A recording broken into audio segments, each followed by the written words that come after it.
Yesterday, the church celebrated Divine Mercy Sunday. And in some ways, it kind of reminds me a lot of the season of quarantine and everything as well, too.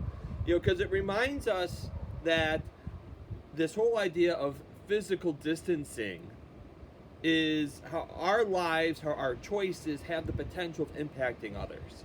How even if I feel perfectly fine and I'm out and about in public, and I might have the virus and I might pass it on to someone else, and even though I might be fine with it, the next person might not. And there's no way of knowing this. And our choices, our decisions, have consequences. And this is really something intertwined within the Catholic Church and Catholic faith. This is something really similar to even the idea of the Church's teachings on social justice. In fact, we can go all the way back to the beginning, in the very beginning of the Bible, we hear about Adam and Eve, and they make that choice to eat the apple, to eat that fruit. And there's a rippling effect, and there's consequences. And as a result, we have what we call in the Catholic Church the teachings on original sin. But yesterday, we hear of the other side of the story.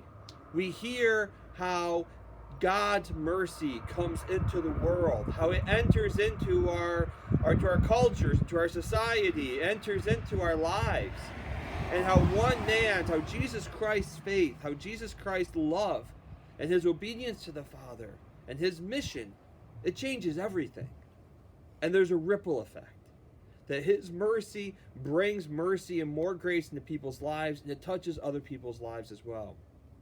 Yesterday's gospel, Jesus appears to his apostles in the upper room, and he says, "Peace be with you." Now, I can only imagine they all thought Jesus was dead. And all of a sudden, he appears in front of them, and I bet anything but peace at that moment what was taking place. They were probably terrified. They were excited. There's all these emotions, all these things going on, and I can guarantee peace was not one of those emotions.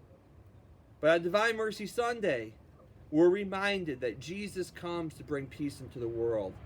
And we're reminded how important it is, even when things are scary, even things are not going as planned. My heart goes out to you seniors, which we had the chance to honor last Friday. We're reminded that we are always in the presence of God. And where God is, there is always peace. So today, take a moment to slow down and to look for God's grace and to look for God's peace in our lives. Live Jesus in our hearts forever.